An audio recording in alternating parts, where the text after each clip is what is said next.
You have never seen a doll like this before, and I'm going to show you how I made her. Now, I myself haven't seen a doll like this, let alone made one before, so a sketch is definitely in order.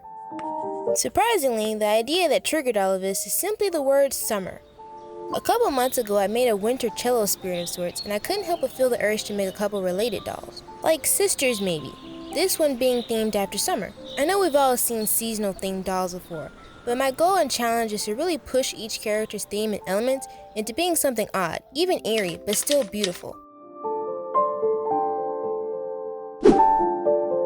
Because of this wacko brand of mine, there's no way a pre-made doll base would work. At least, there's no way I would let myself use a pre-made doll. So, like last time, I'm gonna modify my own BJD files again to fit the current character.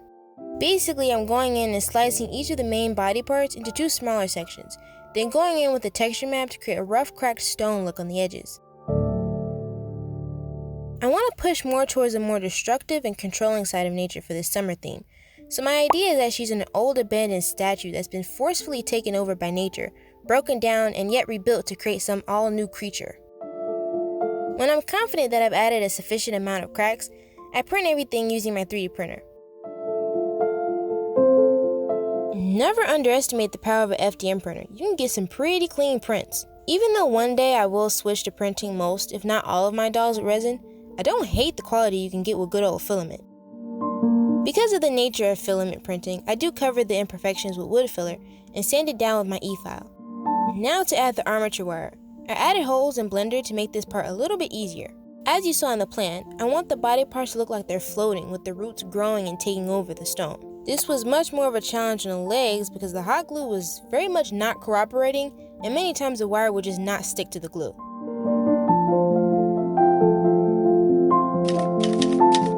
Before we go too deep into me hand sculpting the roots, we need to go back to the face, probably the most important part of the doll. If you want to get straight into the adventures of my hand sculpting, skip to the time you see on the screen. I was really proud of the face and wanted to show it, but I understand not everyone finds digital sculpting relaxing to watch. Anyway, I really wanted to lean into the eerie factor, so I love the idea of doing something almost skeletal. Like nature has brought this stone statue to life and it's beginning to rot in a sense. I really let myself have fun with this part.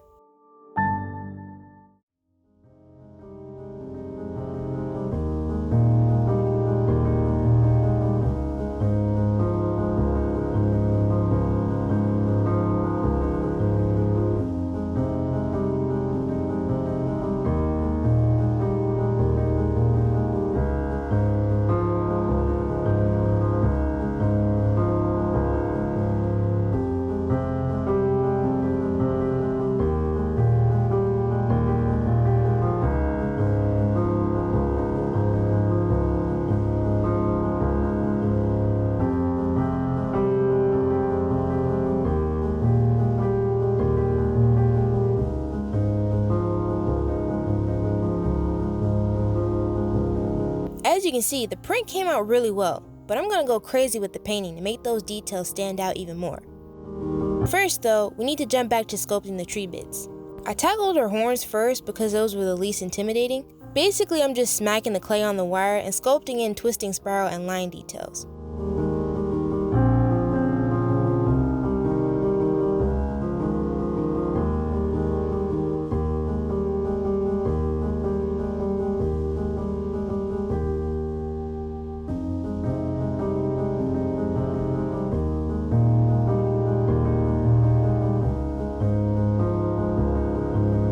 For the rest of the body, I found that the best method was to roll out snakes of clay, then smush them on the body, then add the twisting details on top. Before, I was just making snakes of clay and placing it on the body without smashing them, which is how I did spritz, but it just didn't work on this doll.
finally getting to the painting. Obviously, all that pretty mint color has to go.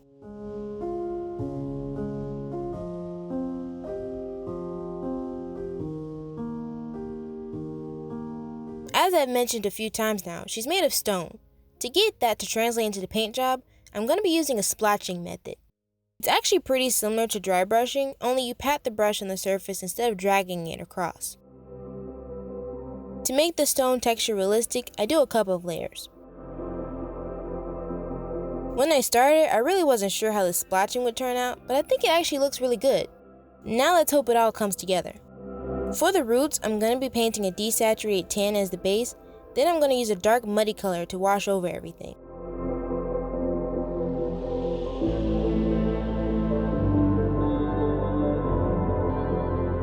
I'm going a bit heavy-handed with this part to make it look more interesting.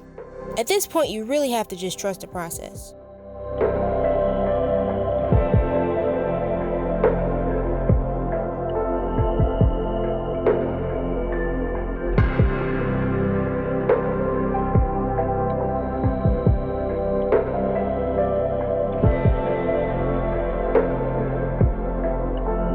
Now we can start putting her together. I do the same thing for her legs, so there's really nothing to explain there.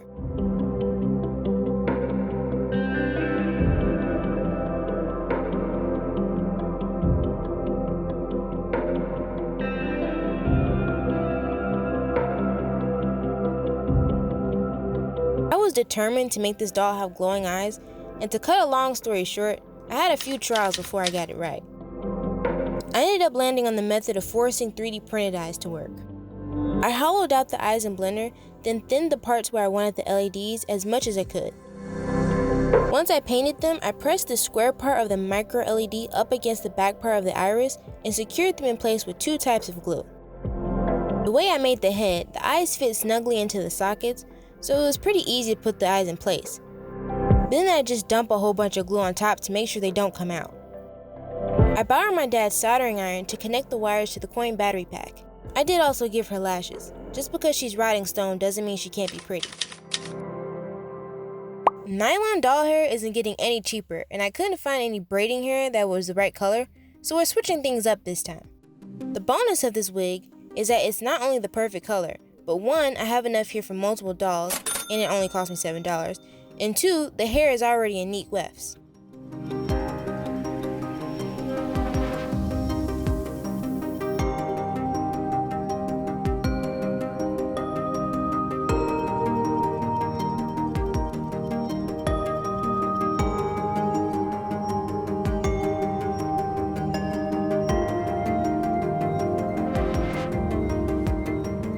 I didn't get the best footage of me applying the hair because 1, the process is just chaotic, and 2, I have to be in the zone so I don't talk myself out of doing it.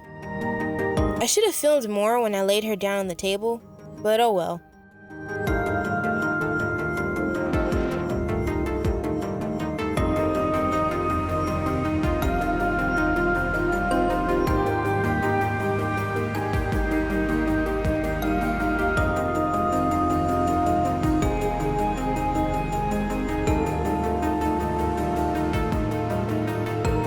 Can't forget about her floating stones, so I quickly 3D print some and give them a nice rocky paint job.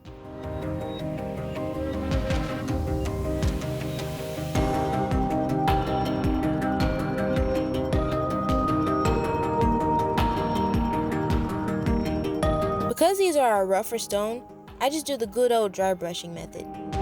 I left the top parts unpainted because I'm going to sprinkle on some static grass. I could have used my handmade static grass thing for this, but it actually looked good enough laying down.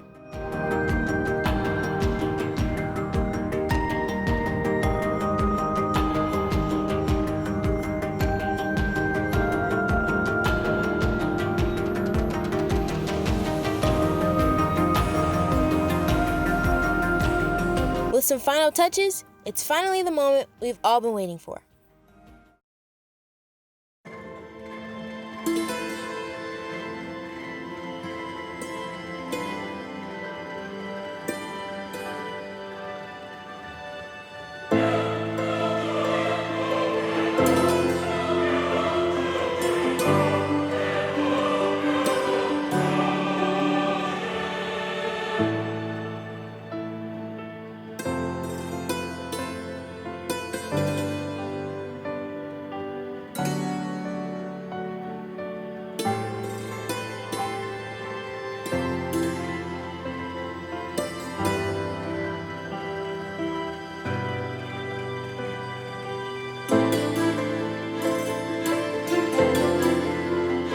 If you like this video, make sure you stick around. There's a lot more where this came from.